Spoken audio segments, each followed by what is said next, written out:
Friend, एक बार फिर से आपका स्वागत है KP college of arts and science की यूट्यूब क्लास में। हम देख रहे हैं बीए सेकेंड ईयर की सब्जेक्ट पॉलिटिकल साइंस और लेसन नंबर 2 और 2 का ये 2 पार्ट है, यानी सेकंड पार्ट है, दूसरे लेसन का सेकंड पार्ट है और लेसन है अरस्तु के बारे में। तो इससे पहले इस वाले पार्ट का जो पिछला जो हमने पढ़ा है अध्ययन, या जो पहला जो वीडियो था इससे पहला वाला, उसमें हमने जाना था कि जो अरस्तु है उसको हम राजनीति विज्ञान के जनक के रूप में जानते हैं। तो क्यों, ऐसी क्या वजह है या क्या कारण है, उनके क्या प्रयास है जिस वजह से अरस्तु को राजनीति विज्ञान का जनक कहा जाता है। तो उनको हम बड़े अच्छे डिटेल के साथ समझा था कि अरस्तु है वो राजनीति विज्ञान के जनक के रूप में है, और ये बिल्कुल सही है। ये ऐसे महत्वपूर्ण डिस्कस किए थे हमने जो आपको देखना ज़रूरी है। आज हम देख रहे हैं अरस्तु की जीवन कुंडली को थोड़ा सा यहाँ पे डिस्कस करेंगे, यानी अरस्तु का जीवन परिचय। तो यहाँ पे थोड़ा सा आपको माइंड मैप, आपके दिमाग में माइंड मैप बने, इसलिए ये चीज़ें आपके सामने यहाँ पे मैंने बोर्ड पे रखी है। तो स्टार्ट करते हैं। स्टार्ट करने से पहले आप ध्यान रखेंगे ये बहुत ही हेल्पफुल चैनल है, तो अपने फ्रेंड्स को ज़रूर शेयर करें, ठीक है ना, और साथ ही साथ इसको सब्सक्राइब करें। और रहा 12th की सब्जेक्ट के लिए, जो 12th वाले स्टूडेंट हैं उनके लिए चैनल है अलग से यूट्यूब का, me and my YouTube classes, जहाँ पर आप सब्सक्राइब कर सकते हैं। चलिए हम स्टार्ट करते हैं। तो देखिए, अरस्तु यूनानी विचारक हैं और इनके जो कार्य हैं उन्हीं की बदौलत ये वर्तमान में आज भी इनके विचार बहुत ही फेमस है, और बहुत सारे महत्वपूर्ण आधुनिक विचारकों ने अरस्तु के विचारों को ग्रहण किया है। तो इस तरह से आपको ध्यान रखना है कि अरस्तु का जन्म कब हुआ है। 384 ईसा पूर्व की बात है, और यह मकदूनिया का एक स्थान है स्टेगिरा, वहाँ पे अरस्तु का जन्म हुआ था, ठीक है ना। अब ये ध्यान रखना, बेसिक रहा वो इनका कार्य संचालन वहीं पे रहा था। तो स्टेगिरा की जो संस्कृति होती है, वो कल्चर होता है, वो यूनान से थोड़ा अलग था। तो मकदूनिया में उस समय राजतंत्र था। क्या था? राजतंत्र था, ये आप ध्यान रखेंगे। अब जब राजतंत्र था, तो जैसा कि आपको पता है मकदूनिया में उस समय राजतंत्र था। क्या था? राजतंत्र था। अब जब राजतंत्र की जब बात आ रही है, तो अरस्तु का पालन पोषण और वहाँ पर हुआ, बहुत ही अच्छे परिवार में था ये, तो वहाँ पे अच्छी तरीके से हुआ। अब हम आगे बढ़ते हैं, तो आगे आ जाते हैं यहाँ पे, यानी 17वें वर्ष अरस्तु के जो जन्म का जो 17वां वर्ष है, उस वर्ष में वे एथेंस गए। अब एथेंस क्यों? तो ध्यान रखना, एथेंस में उस समय प्लेटो था। तो प्लेटो का जो व्यक्तिगत आचरण था, उनकी जो प्रसिद्धि थी, उनके जो कार्य की वजह से खुद अरस्तु आकर्षित हुआ एथेंस की ओर, प्लेटो की ओर, और वह 17वें वर्ष कहाँ गया? एथेंस गया। वहाँ पर उसने अकादमी, प्लेटो का जो शिक्षण संस्था थी उसका नाम था अकादमी में उसने अध्ययन शुरू किया, और वह बहुत ही होनहार था। अरस्तु बहुत ही होनहार था, तो इस वजह से अरस्तु प्रभावशाली एक व्यक्तित्व के रूप में था। तो वहाँ पर अरस्तु ने अपने 20 साल गुजारे। कितने साल यहाँ पर गुजारे उसने? 20 वर्ष उसने अरस्तु ने एथेंस में गुजारे, शिक्षण व्यवस्था और प्लेटो के संदर्भ में। जब वो वहाँ पर रहा, तो उस समय वो विद्या अध्ययन में बहुत ही व्यवस्थित व्यतीत था।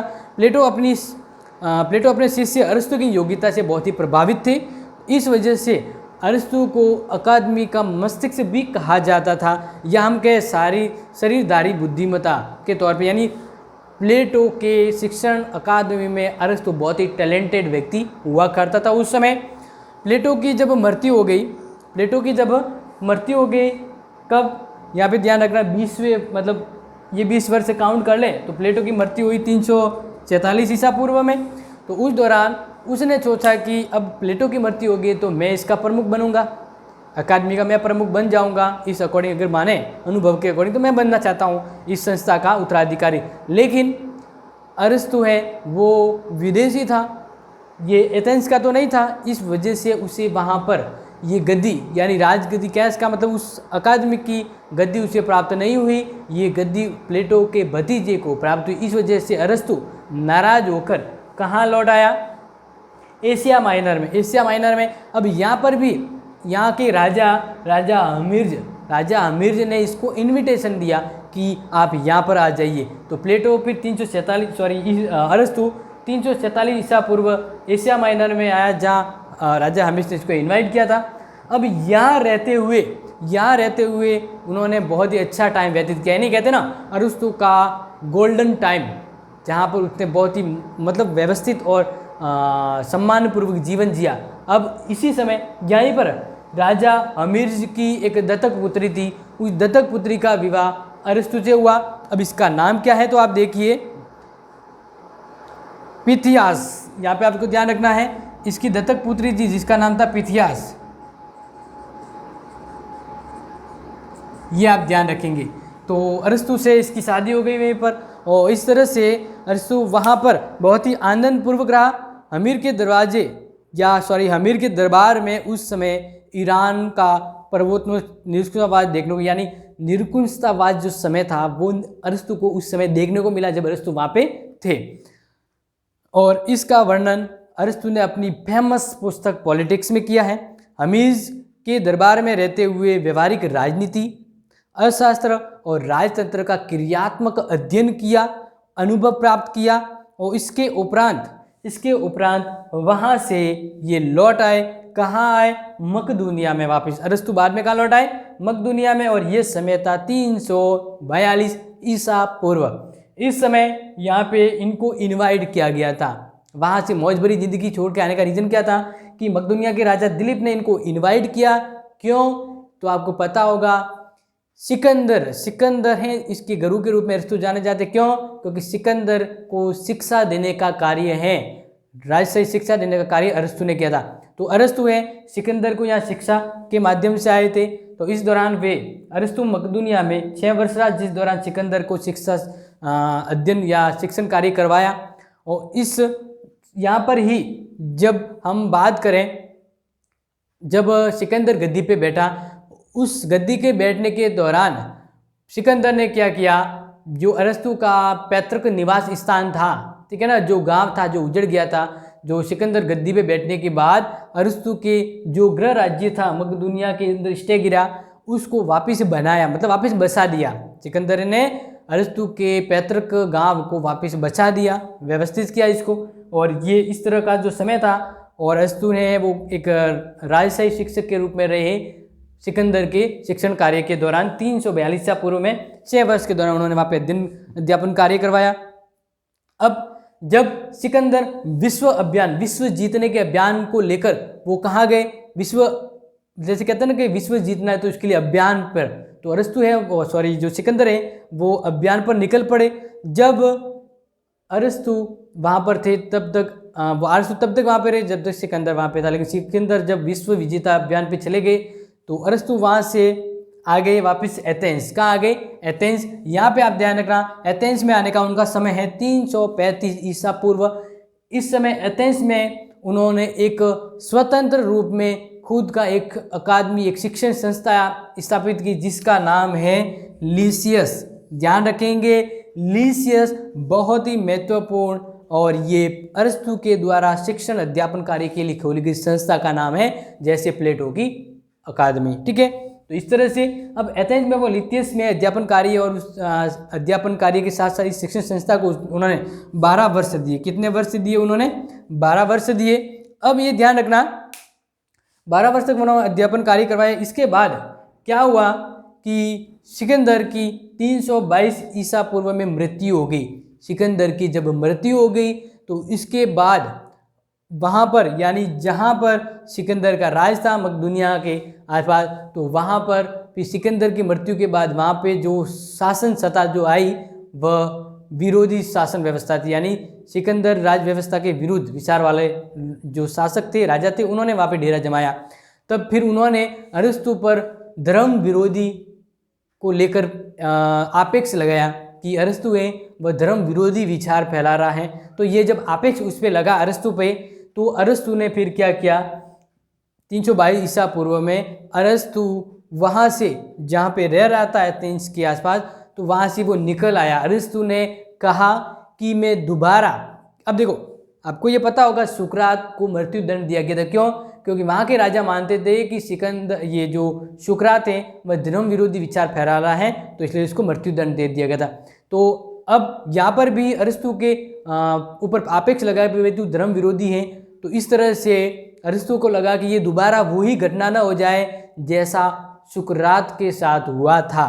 तो इस तरह से सुकरात वाली स्थिति से बचने के लिए वह कैसलिस को भाग गया। कहाँ भाग गया, यहाँ से ध्यान रखना, कैसलिस को,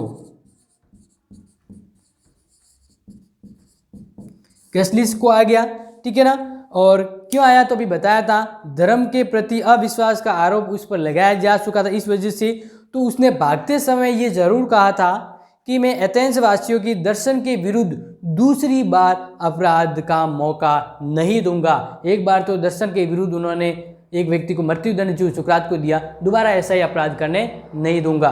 तो इस तरह से वे वहाँ से निकल आए और अगले ही वर्ष अरिस्तु की मृत्यु हो गई थी।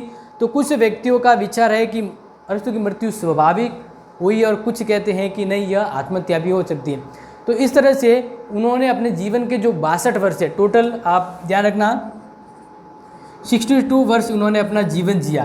तो 62 वर्ष में जीवन काल में यूनान के इतिहास का संकट काल दौर भी देखा, अच्छा समय भी देखा, क्योंकि ये समय था जब उनके साथ गतिविधि हो रही थी, सही और गलत।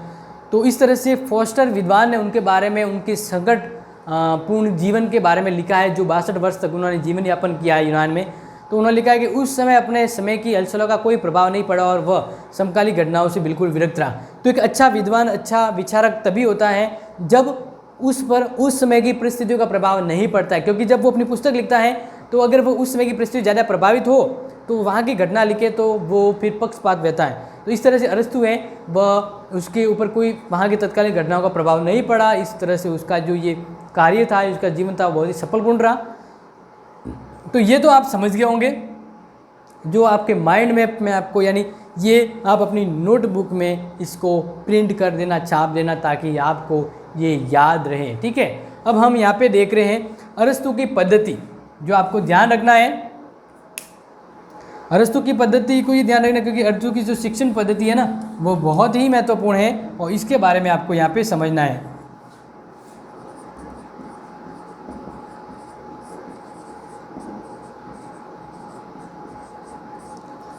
पद्धति के बारे में आपको जानना जरूरी है, ठीक है। तो देखिए, अरिस्तु की अध्ययन पद्धति प्लेटो से बिल्कुल भिन्न थी। अब किस तरह से तो जानना है, क्योंकि प्लेटो ने अपने विचार हैं वो एक आदर्श राज्य की नींव के लिए दिए थे। तो ये एक कह सकते हैं कि व्यवहारिक या हकीकत वाले विचार नहीं थे। उन्होंने ये जो विचार है वो काल्पनिक रूप में दिए थे। तो इस तरह से प्लेटो ने कल्पना प्रधान पद्धति को अपनाया था, जबकि यहाँ पे हम बात करें प्रीवेक्सिव अध्ययन के लिए कोई हिस्सा नहीं था। तो अरिस्तु के वैज्ञानिक अध्ययन ने इसमें तथ्यों के प्रति प्रेम उत्पन्न किया और इस कारण इसे अपनी समकालिक और भूतकालीन राजनीतिक संस्थाओं का सावधानीपूर्वक अध्ययन किया है, क्योंकि अध्ययन प्रणाली के ऊपर उस समय की परिस्थितियों का प्रभाव नहीं पड़ना चाहिए, तभी कोई विद्वान निष्पक्ष रूप में अध्ययन है वो करवा सकता है। तो इस प्रकार उसकी प्रकृति, यानी उसकी जो अध्ययन पद्धति है वो मैंने आपको पिछली वीडियो में भी बताया था और अभी भी बता रहा हूँ, ध्यान रखना है। आनुभाविक, यानी उसने अनुभव के साथ अपने अध्ययन क्षेत्र को शामिल रखा। साथ ही सबसे इम्पोर्टेंट जो पूछा जाता है वो है आगमनात्मक पद्धति।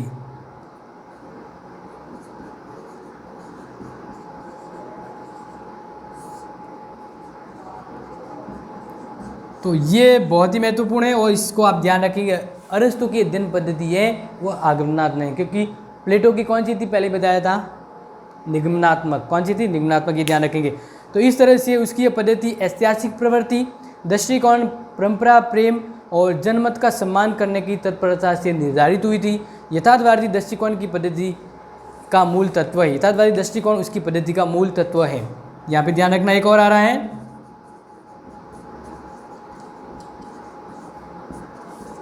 ये एक मूल तत्व है। तो इस तरह से इसकी अध्ययन पद्धति है वो अनुभाविक थी।